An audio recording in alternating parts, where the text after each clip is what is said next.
Halo Flickers, welcome to Snake Flicks. Dengan bangga kami mempersembahkan kepada kalian ulasan series berjudul Tulsa King season pertama episode kedua. So without any further ado, let's get into it. Scene dibuka oleh Dwight yang masih tinggal di dalam Hotel Mayo. Hari itu ia membuka laptopnya untuk mencari keberadaan seseorang. Ternyata Dwight merindukan sosok anaknya. Ia berusaha memasukkan nama dari Christina Manfredi berusia 32 tahun dan tinggal di New York.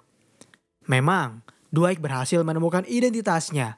Tetapi Dwight harus memasukkan nama serta kartu kredit miliknya untuk mencari tahu data lengkap milik Christina itu. Karena tak memiliki semua perlengkapan, akhirnya Dwight memutuskan untuk pergi ke toko pengiriman jasa karena ia hendak memberikan sesuatu kepada anaknya sebagai tanda bahwa ia masih memikirkannya. Setelah dihitung total serta berat dari barang tersebut, sang kasir mematok harga sebesar $28,82, angka yang tak sulit bagi Dwight untuk dibayar. Namun disinilah kesulitan terjadi untuknya. Ketika Dwight hendak memberikan uang tunai, ternyata pihak pengiriman jasa tak lagi menerima pembayaran dalam bentuk tunai. Sebagai gantinya, Dwight harus membayar melalui kartu kredit atau kartu debit.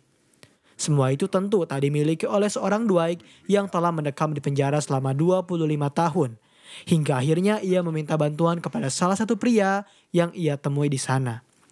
Dwight berjanji akan memberikannya uang tunai, sedangkan pria itu akan membayarkannya pengiriman jasa barang. Beruntung, ternyata pria itu mau membantu Dwight sehingga masalah pun terselesaikan. Dwight tak hanya mengalami perubahan dunia ketika ia pergi ke bagian pengiriman jasa saja. Ia pun merasakan keanehan ketika meminta segelas kopi di sebuah coffee shop. Saat itu sang pelayan meminta maaf karena mereka tak lagi menyediakan gelas demi melindungi lingkungan. Padahal Dwight harus membayar segelas kopi itu cukup mahal. Di satu sisi, wanita yang pernah tidur bersama Dwight sekaligus seorang anggota FBI sedang meminta bantuan kepada temannya untuk mencarikan nama dari pria yang ia temui di sebuah bar. Setelah diteliti lebih lanjut, teman dari wanita itu menemukan nama asli dari Dwight lengkap dengan anggota keluarganya.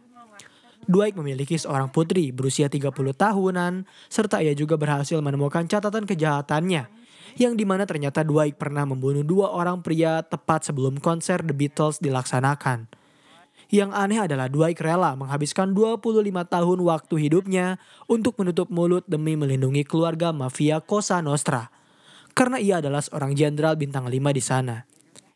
Karena penasaran dengan apa yang temannya lakukan, ia bertanya mengapa dirinya mencari nama dari Dwight. Wanita itu beralasan karena ia pernah tidur bersamanya dan Dwight pernah membelikannya segelas minum alkohol. Dan temannya pun dibuat tercengang ketika ternyata ia masih mau berhubungan dengan seorang kriminal yang telah mencapai usia 75 tahun. Kembali kepada Dwight yang memutuskan untuk berjalan-jalan di sekitar kota. Di sana ia melihat seorang anak kecil sedang berdoa di sebuah lingkaran. Saat Dwight mencoba melangkahkan kakinya ke lingkaran itu, seorang gelandangan memberitahunya bahwa kebanyakan orang berdiam diri di sana untuk berdoa kepada Tuhan mereka. Karena orang-orang percaya apabila mereka berbicara di sana, maka orang yang berada di luar lingkaran tak bisa mendengar apa yang dibicarakan olehnya. Karena penasaran dengan mitos tersebut, Dwight akhirnya mencoba untuk memanggil seekor kuda yang memang takkan bisa mendengarnya, karena ia hanyalah sebuah hewan berbentuk kuda. Lalu sebagai ucapan terima kasih karena telah memberikannya informasi, Dwight berniat untuk memberinya sejumlah uang, yang ternyata ditolak oleh gelandangan tersebut dengan alasan ia tak mau menerima uang haram darinya. Kali ini wanita yang pernah bersama Dwight menghampiri seorang psikiater untuk berkonsultasi terkait pernikahannya. Ternyata ia adalah kini seorang janda yang sedang melakukan proses perceraian. Ia juga menceritakan prosesnya, termasuk pertemuannya dengan seorang mantan jenderal Cosa Nostra berusia 75 tahun yang dimana dirinya berjanji takkan mau lagi bertemu dengannya. Di kejauhan, Finch yang di episode pertama dihajar oleh Dwight hingga tak sadarkan diri mulai menuntut kepada ayahnya untuk melakukan balas dendam. Tetapi ayahnya mencoba menahan Finch karena Dwight adalah teman ayahnya. Mereka akan membuat masalah apabila mencoba melakukan balas dendam. Namun karena dendam kesumat, Finch terus ngotot menyuruh ayahnya untuk memberikan pelajaran pada mantan mafia tersebut.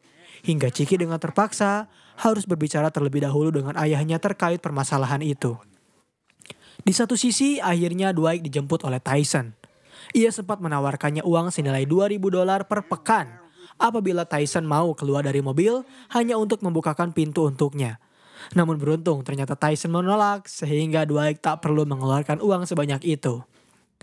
Di tengah perjalanan, Dwight bertanya kepada Tyson bagaimana cara membuat sebuah kartu kredit. Tyson tahu Dwight adalah mantan kriminal, maka tak mungkin ia akan membuat sebuah kartu kredit legal karena pastinya Dwight harus memberitahu identitas pribadi miliknya. Sebagai ganti, Tyson menawarkan Dwight untuk membuat sebuah kartu debit, lebih praktis dan lebih mudah. Akhirnya mereka pergi ke sebuah bank. Di sana salah satu teller mencoba memeriksa data pribadi milik Dwight terlebih dahulu yang sayangnya ternyata telah kadaluarsa. SIM yang dimiliki Dwight terakhir kali diperbaharui pada tahun 1998 yang artinya ia harus membuat SIM baru agar bisa memiliki kartu debit. Karena harus memperbaharui, mereka pun memutuskan untuk pergi ke Samsat terdekat. Sebelum pergi ke Samsat, Dwight akhirnya meminta kepada Tyson untuk mengantarkannya ke tempat toko milik Body agar bisa ia mengambil uang terlebih dahulu. Dengan santainya, seakan seperti bos, Dwight menyuruh Body untuk memberikannya sejumlah uang, seperti kesepakatan yang telah mereka sepakati, yaitu Dwight berhak mendapatkan 20% penghasilan setiap minggunya. Memang Body memberikan uang itu kepada Dwight, tetapi ia juga menuntut feedback yang harusnya Dwight berikan padanya karena selama ini ia belum mendapatkan apa-apa darinya. Lalu Dwight mencoba mencari alasan. Ia berjanji dirinya memiliki inovasi baru terkait bisnis mereka yang bisa mendapatkan hasil berkali-kali lipat tanpa diganggu oleh FBI. Kemudian, Dwight juga ingin segera bertemu dengan Jimmy untuk membuat sebuah kesepakatan baru sebagai pemasok mereka. Terlihat salah satu anak buah dari Pete yang bernama Manny mendapat telepon dari rekannya untuk memintanya mencari tahu di mana keberadaan dari Dwight di kota Tulsa. Ia diminta untuk memeriksa hotel yang berada di sana karena hanya ada sedikit hotel di kota tersebut. Kembali lagi kepada Dwight yang sedang mengikuti tes SIM.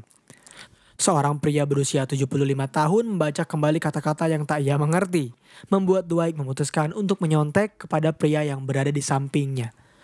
Lalu ketika ia hendak mengambil hasilnya, ternyata Dwight harus menunggu sekitar 5 minggu dan ia pun harus mengulang kembali. Dwight tahu uang masih berlaku di kota ini sehingga ia memutuskan untuk cosplay menjadi orang-orang di Indonesia yang sering menyogok polisi demi bisa memiliki SIM. Alias, Dwight lebih memilih menjadi supir tembak. Alhasil ia langsung mendapatkan surat rekomendasi yang membuatnya bisa mendapatkan kartu debit pertamanya. Sesaat Dwight keluar dari bank, ternyata ia mendapat telepon dari Jiki yang mengajaknya berbicara tentang Finch.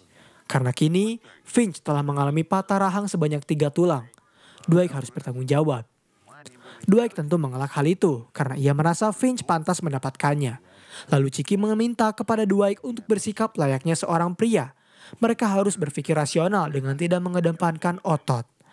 Akhirnya Dwight bertanya apa yang harus ia lakukan. Jiki menjawab, mungkin saja Dwight harus bisa mengganti kerugian sebesar $100.000 yang membuat Dwight langsung marah. Karena tak mungkin ia mau mengganti rugi dengan uang sebesar itu. Bahkan saking marahnya, Dwight akan mengirimkan sebuah paket yang dimana akan membuat Jiki terkejut. Karena isi dari paket tersebut sudah pasti memiliki detak seperti jantung. Setelah Dwight menjalani hari yang cukup berat, ia memutuskan untuk kembali ke hotel. Tak lama kemudian ada seseorang yang mengetuknya. Yang ternyata itu adalah wanita yang pernah tidur bersamanya bernama Stacy. Stacy mengaku ia adalah seorang anggota FBI dan hendak memberi beberapa pertanyaan kepadanya. Termasuk apa yang mantan jenderal mafia lakukan di kota Tulsa. Dwight hanya mengaku ia adalah mantan penjahat. Tetapi Stacy mengalihkan pertanyaannya terkait apakah Dwight masih memiliki keluarga. Akhirnya Dwight mengaku ia memiliki seorang putri bernama Tina yang sudah selama 18 tahun dirinya tak pernah berbicara lagi dengannya. Dwight memiliki alasan karena sebelum ia dipenjara selama 25 tahun, dirinya pernah berjanji takkan lagi menemui putrinya demi kebaikan keluarga mereka. Karena ia tak mau Tina mengecapnya sebagai seorang ayah yang buruk. Mendengar cerita yang Dwight katakan membuat Stacy cukup tersentuh, sehingga ia mengurungkan diri untuk menahannya. Terlihat, Tyson yang memutuskan untuk berhenti kuliah diberi peringatan oleh ayahnya untuk kembali bersekolah. Namun Tyson menolak dengan alasan karena kini ia memiliki pekerjaan. Ia bekerja pada seorang pengusaha kaya raya. Lalu scene bergerak pada Dwight, Tyson, dan Body yang pada akhirnya memutuskan untuk pergi ke ladang milik Jimmy, sang pemasok milik mereka. Di tengah perjalanan, Dwight sempat bertanya mengapa Body mendapat panggilan seperti itu. Karena ternyata Dwight tahu nama asli dari Body adalah Lawrence. Semua orang tertawa. Lalu Body hanya menjawab jika itu semua hanyalah nama julukan ketika ia bekerja. Kemudian Dwight mulai menyombongkan title-nya. Jika dahulu ia mendapat julukan sebagai Jenderal Dwight Eisenhower.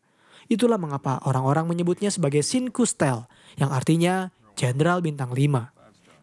Setelah melewati jalan yang cukup panjang, mereka mulai memasuki daerah perkebunan.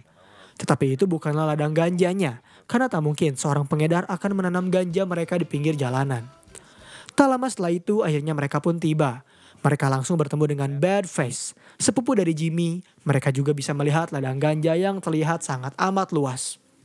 Karena Badface terkenal dengan keangkuhannya, membuat Dwight merasa tertantang.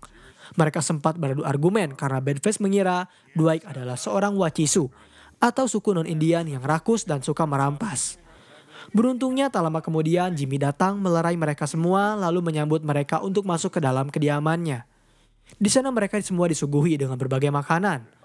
Namun bukan itulah niat Dwight datang ke sana, karena ia ingin bernegosiasi terkait bisnis mereka. Berdasarkan kualitas, Jimmy mematok harga sebesar $1.200 untuk setiap unit beserta kuncupnya, dengan syarat mereka harus membeli minimal 10 unit. Dwight tersenyum. Ia langsung hendak pergi dari tempat itu untuk mencari ladang lain, karena merasa harga yang Jimmy berikan terlalu mencekiknya. Ternyata strategi Dwight yang diadaptasi dari emak-emak di pasar berhasil. Jimmy mau mendengar harga yang ingin Dwight berikan padanya. Sembari menyantap selai aprikot, Dwight berkata jika mereka adalah partner bisnis, maka dari itu dirinya akan membeli ganja milik Jimmy sebesar $1.200 untuk 10 unit, serta $1.100 untuk unit selanjutnya, dan pada akhirnya $750 untuk unit yang selanjutnya. Berlaku kelipatan karena ia hendak membeli sebanyak 270 unit. Jimmy hanya diberi waktu sebanyak Dwight bisa menelan crackers itu. Hingga akhirnya Jimmy pun setuju dan mereka langsung bersulang dengan cara menghisap ganja bersama-sama. Di tengah perjalanan pulang, Body terkesan dengan strategi bisnis yang Dwight jalani. Dan Dwight meminta kepada Body untuk tetap tenang selama ada dirinya, maka semua bisa teratasi. Dan lalu Dwight mulai melakukan komplain karena ia merasa jika dirinya adalah seorang bayi yang terbangun setelah 25 tahun tertidur. Ketika ia terbangun, tiba-tiba saja mobil listrik telah ditemukan, Dylan Bob menjadi semakin terkenal, munculnya ponsel berkamera, hingga harga secangkir kopi yang kini melonjak naik sebesar $5. Body hanya tersenyum mendengar komplain yang dikatakan oleh Dwight.